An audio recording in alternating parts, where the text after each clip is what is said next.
जैसे ही second year में मैं पढ़ रहा था और वो दिन था 29 सितंबर सन 2000। अच्छा। 29 सितंबर सन 2000, 20 साल की उम्र थी, दाढ़ी मुझ भी सही से नहीं आई थी। और आ गया मेरा दोस्त मुझे ये कहने, हर्ष चल अमेरिका से कोई आया है, अच्छा, जो जीवन बदल देगा। हाँ। अब मेरी टेंडेंसी ऐसी थी कि वो हमेशा खुश मिजाज और चीज़ों को ऐसे उत्साह के साथ देखना।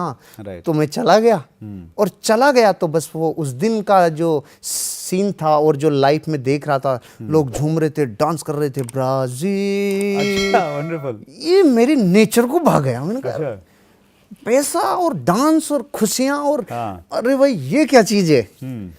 तो 20 साल का आदमी लड़का जब बापू भोजनालय में खाना खाता है, डायरेक्ट सेलिंग का आपका फर्स्ट एक्सपोजर था वो 29 सितंबर सन 2000 का, और वो जीवन में फिर नया मोड़ आ गया। मतलब आप जब सेकंड क्लास में थे, सेकंड ईयर में थे, उसी समय डायरेक्ट सेलिंग में आ गया। उसी समय डायरेक्ट। वंडरफुल।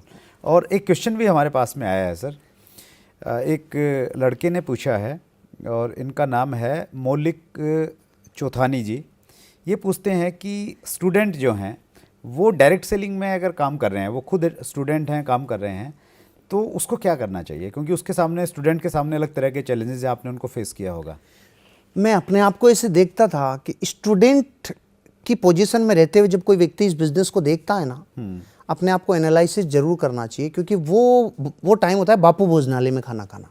अच्छा। बापू भोजनालय आप समझते हैं, मतलब पिताजी के यहाँ निर्भर रहना। अच्छा, और अच्छा। फिर जाके बिजनेस करना, वो बहुत बड़ी कसौटी पे उतरने वाला चैलेंज होता है।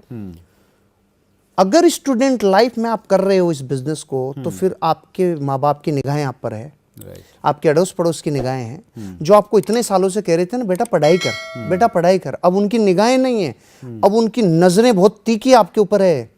मतलब पूरी दुनिया जो आपको एक लीग पे जाते हुए देख रही थी, उसी अवस्था में आप वो बातें करने लगते हैं जो उस उम्र में उन्होंने नहीं की। तो अब वो उनको अटपटी सी लगती है। हो सकता है कुछ लोग जल्दी स्वीकार कर ले, वाह बेटा बड़े सपने देख रहा है, लेकिन बहुत सारे लोग भारत में से नहीं होंगे जो जल्दी से इस बात को स्वीकार करेंगे, मोटिवेट करें। तो मान के चलिएगा स्टूडेंट अवस्था में अगर आप इस बिजनेस को कर रहे हैं तो डबल कसौटी है, 3 से 4 गुना कसौटियों पे खरा उतरना होगा। उस टाइम आप क्या गुटखे जर्दे तो नहीं खा रहे हैं, उस टाइम क्या आप दोस्तों के साथ तो नहीं घूम रहे, उस टाइम कहीं आप बच्चों के साथ मस्तियां तो नहीं कर रहे हैं, उस टाइम आप गंदी हरकतें तो नहीं कर रहे हैं। ये सारी चीजें आपके माँ बाप देखेंगे। अगर उनका ट्रस्ट कम हो गया आपके ऊपर, तो वो लोग आपको पीछे कर देंगे और आप ये बिजनेस नहीं कर पाएंगे। लेकिन मेरे को मेरे पिताजी ने क्यों हेल्प की, आपको कुछ ना कुछ जिंदगी में सबूत देना पड़ता है, आपको प्राइस पे करनी पड़ती है। जो लड़का, मैं 20 साल का था, 11 साल से जिस क्रिकेट के लिए मैं मैदान में रहता था, अपने प्राण लगा के खेलता था मैं। मतलब 45 से 50 डिग्री का टेम्परेचर में मैं मैच शुरू करता था दोपहर को 12 बजे जून में। अच्छा। वही बॉलिंग करना, वही कीपिंग करना, वही 100 रन बनाना, इतना पैशन के साथ। उसने 29 सितंबर सन 2000 को गहने यूं रख दिए। अच्छा। जिस दिन मैं मैदान छोड़ के आया उसके बाद मैदान अनाथ हो गए। मेरे पिताजी ये नोट कर रहे थे। अच्छा। मेरे पिताजी ये देख रहे थे कि जो क्रिकेट नहीं छोड़ सकता था, अगर इस बिजनेस को करने के लिए डायरेक्ट सेलिंग इंडस्ट्री में आया, क्रिकेट छूट गया। ग्रेट। वो 5 दिन तो उनको सदमे से बाहर आने में लगा। मतलब क्रिकेट, आप भी ऐसी कोई प्राइस पे करना पड़ेगा जो इन्होंने सवाल किया है ना। आपको जीवन में कुछ तो आपके ऐसी पदचिन्ह और निशानियां छोड़नी पड़ेगी जो आपके आसपास वाले जिन पे आप निर्भर हैं, वो ये कह सके बच्चे ने यार कुछ तो अच्छा डिसीजन लिया है। जब तक आप पदचिन्ह नहीं छोड़ते हैं ना, आप सोच रहे हैं कि स्टूडेंट भी बना रहा हूं, पढ़ाई का नाम भी करे जाऊं, आवारागर्दी भी करे जाऊं, और फिर डायरेक्ट सेलिंग इंडस्ट्री को मौज मस्ती, क्योंकि दरअसल क्या आटा दाल तेल चावल का भाव पता नहीं होता है वत्स साहब स्टूडेंट लाइफ में। उस टाइम जिम्मेदारियां नहीं होती। मैं जब स्टूडेंट हुआ करता था, मैंने जीवन में लाइट का स्विच ऑफ नहीं किया। मुझे बहुत बाद में पता चला कि बिजली को बंद करना चाहिए। अच्छा। मुझे बहुत बाद में पता चला जीवन में कि पानी को यूं बहाना नहीं चाहिए। उसके बाद तो जीवन इतना सुधर गया, मैं आज चाहे मेरे घरों में पानी के मैं रिचार्ज करता हूँ 3 लाख लीटर तो मेरे घर पे। अच्छा। हर साल में 3 लाख लीटर पानी जो मुझे बारिश से मिलता है, उसको मैं रिचार्ज स्टोर करता हूँ। एक वीडियो में मैंने आपसे सुना वो। और मैं 1 बाल्टी से ज्यादा पानी कभी यूज नहीं करता। ये मेरे जीवन का नियम है। मतलब ये चाहे आज मेरे पास पानी की नदियां, अलग तरह का जज्बा है सर। ये बातें, मतलब जब मैंने प्राइस पे की थी तो मेरे पिताजी की नजरें थी। तो उनकी मेहनत डबल हो गई।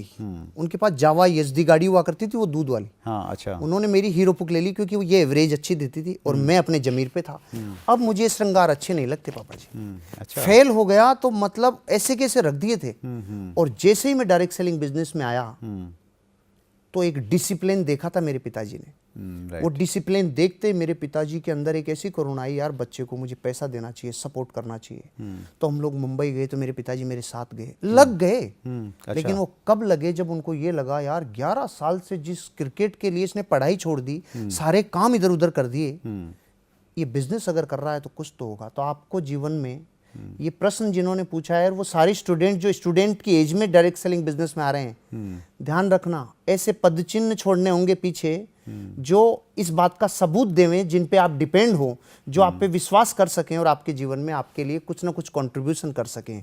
ये करना होगा। वंडरफुल। और जब तक कुछ ना कुछ बीज मिटना पड़ता है सर, मिटे बिना बीज वृक्ष नहीं बनता। स्टूडेंट लाइफ में आप जीवन के उस दोराहे पे खड़े होते हैं जहाँ पे कुछ लोग कहेंगे तू भटक गया, कुछ लोग कहेंगे यार इसी एज में अगर तूने जीवन में बड़े सपने देखना चालू कर दिया तो तुझे बहुत बड़ी एनर्जी मिलेगी। तो स्टूडेंट्स के लिए तो ये कहूँगा, क्योंकि मैंने वो दौर देखा है। मेरे को पता ही नहीं नौकरी कैसे होती है, मेरे को पता ही नहीं किसी के नीचे कैसे काम किया जाता है। तो मैं तो 20 साल की उम्र में माता पिता की विरासत से ही कमाते कमाते उन्होंने मुझे जीवन में डायरेक्ट सेलिंग बिजनेस में शुरू मैंने किया। लेकिन उन्होंने जब मुझे 4 दिन बाद एग्जाम था तब किट के लिए मना नहीं किया। ऐसे माँ बाप भी सौभाग्य से मिलते हैं, सबको ऐसे नहीं मिलते हैं कि इतना सपोर्ट मिले। तो आपको कुछ तो प्राइस पे करनी हो।